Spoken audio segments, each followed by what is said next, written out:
La paracha de Teruma nous demande une mitzvah très particulière. Construisez-moi un sanctuaire et je résiderai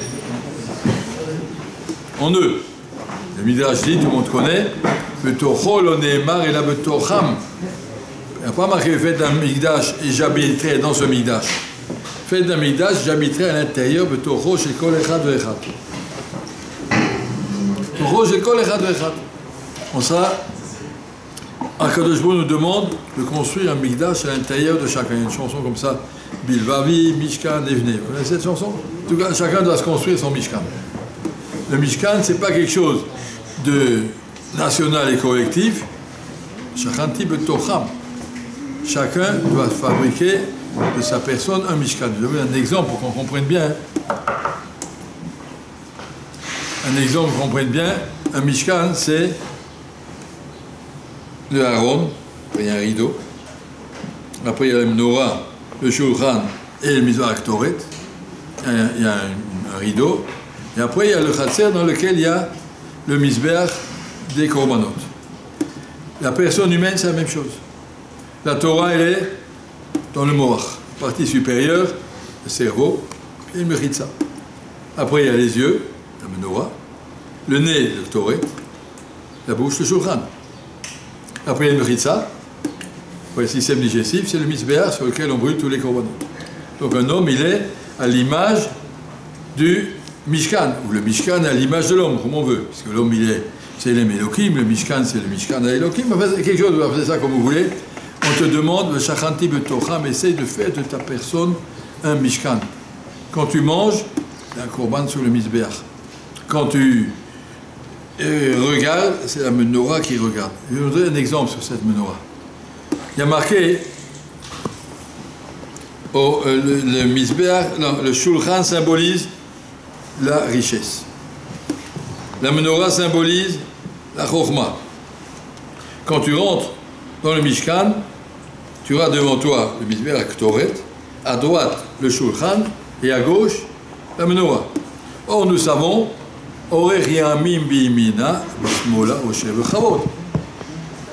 la Torah qui est Orech Yamim, qui est éternelle, elle est à droite, et la richesse est à gauche. Et quand tu arrives dans le Mishkan, c'est juste le contraire. À droite, tu as le Shulchan qui symbolise la richesse, la puissance, la royauté, et à gauche, tu as la menorah qui symbolise la Torah. Pourquoi elle est à gauche? Pourquoi ça c'est à droite? C'est à four. Alors la réponse qui dit les Sfarim, c'est à four pour celui-là qui vient de l'extérieur. Mais si tu viens du Kodesh HaKodashim, si tu viens de la Torah, à ta droite tu as la menorah, à ta gauche tu as le Shulchan. Pour les gens qui sont dans la rue, le principal c'est celui-là qui a le Shulchan, qui a la grosse voiture, qui a la belle villa, et il y a aussi à l'autre côté, il y a aussi celui-là qui est derrière. Il y a la menorah. Mais en vérité, si tu regardes dans le ciel, par en haut, la menorah est à sa place, elle est à droite. Ça, c'est une chose, ça veut dire apprendre à regarder en utilisant les yeux du Seichel et pas les yeux du corps. Regardez comme la Torah qu'on regarde et pas comme le monde regarde. La Torah regarde, ça c'est la première chose qu'il faut. Donc quand je dis construire un Mishkan, ça veut dire ça, apprendre à vivre. Une autre conséquence, par exemple, quand tu manges, il faut que ce soit Achiyat Mizbeach. Quand tu manges, il faut manger, même comme sur le Mizbeach, on ne mettait pas simplement la viande, mais on mettait des korbanot. La même chose, il y a marqué un Talmid Chacham, si tu verses Kol ha noten yain bigrono, j'ai Talmidei Chachamim qui illumin naser al gabei ha-Mizbeach, c'est marqué. Si tu verses un verre de vin pour un Talmid Chacham, c'est comme si tu verses du vin sur le Mizbeach. Le vin fait au Talmid Chacham, le Talmid Chacham fait de ce vin la même chose que ce que le Mizbeach fait du vin. L'élever au kavod d'Akadosh Baruch Hu. Verser du vin sur le Mizbeach, c'est de dire que Akadosh Baruch Hu, le vin est à toi et on te le donne, et c'est grâce à toi que ce vin te donne une odeur agréable, que tu sois content du Ham Israël qui te verse du vin. La même chose, un Talmid Chacham qui arrive à boire le Shem Shamaim, j'ai besoin de vin, la Gemara dit Yain ve'rechani pikrin. J'ai devenu plus intelligent parce que le vin et les bonnes odeurs m'ont ouvert l'esprit pour comprendre la Torah. On ne peut pas boire beaucoup, mais un petit peu. Vous voyez, si on boit un petit peu, des fois, bonhomme il est triste, il est bouché, ça va pas, tu prends un verre de vin, une petite boucha le matin, une maria, et ça démarre la journée, et on a envie d'étudier, le cœur s'ouvre avec un peu de vin. Je n'ai pas dit qu'il faut faire ça, mais la Gemara dit que c'est bien.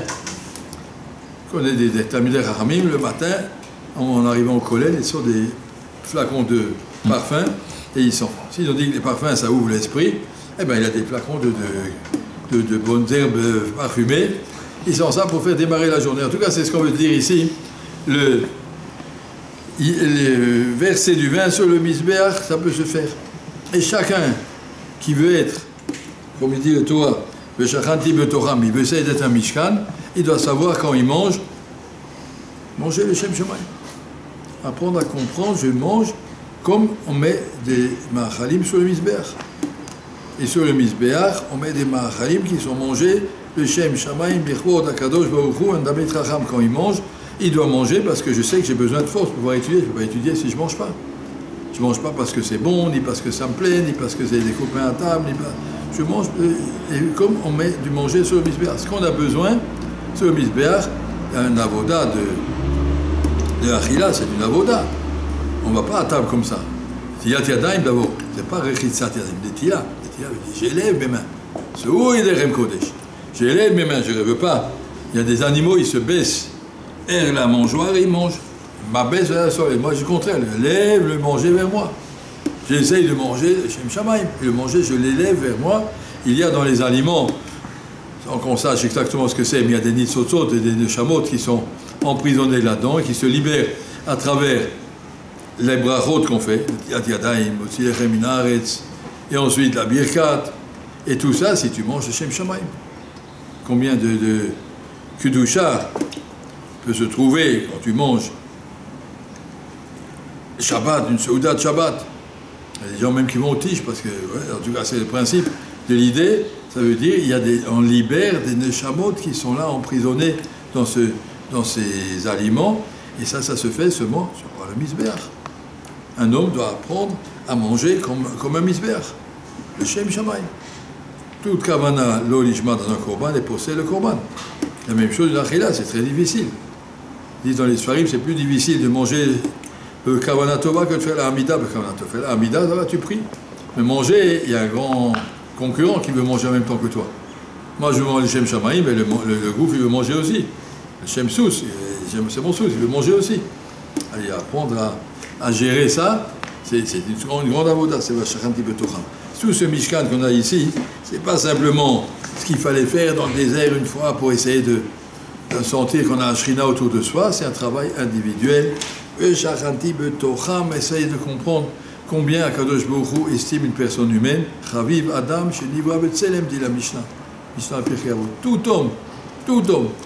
C'est marqué Chavivim Israël, Shenivra Banim la Makom. Deuxième darga, que tu es un banim chez le Makom. Banim, les enfants Akadosh Baruch Hu. Mais avant ça, Chaviv Adam, tout homme, il est créé à l'image d'Hachem. Et l'image d'Hachem, c'est ce qu'on suit dans ce Mishkan. Arriver à savoir où on est, qui on est. On n'est pas des petites fourmis qui tournent dans ce monde. On est des malachim, on est des neshamot que d'eau chaude, on est, si vous voulez, ce que je crois, des gilgolim, de grands tzadikim des générations précédentes, de 3-4 générations précédentes. Et on est là, le Chavetz Chaim, il disait, essayez de faire vos maasim bishlemout, parce que si on n'a pas fait bishlemout, on doit revenir. Il dit, regardez, Shaoul, il a fait toute la guerre avec Amalek, mais il n'a pas tué Agag. De Agag est sorti Aman. Le petit-fils de Shaoul, il s'appelait Mordechai et Esther, ils ont dû terminer ce que Shaoul n'avait pas terminé. Ça veut dire en français, il a dû revenir en Gilgoul dans ses petits-enfants pour terminer la avoda qui était normalement programmée. Il ne faut pas passer à côté, il faut savoir qu'est-ce qu'Akadosh Baruch Hu attend de nous. Vous êtes un Mishkan, vous êtes l'Afghan, les Neshamot du 21e siècle, les Neshamot les plus basses qui sont Ikvetad, Meshira tout à la fin. Ceux-là, c'est ceux-là qui doivent me taken tout, essayer de comprendre quel est notre rôle dans ce monde. On n'est pas là pour laisser passer la vie, et au contraire, chaque minute est un cadeau qu'Hachem nous donne, savoir en profiter et Bezat Hachem devenir des Talmidei Chachamim.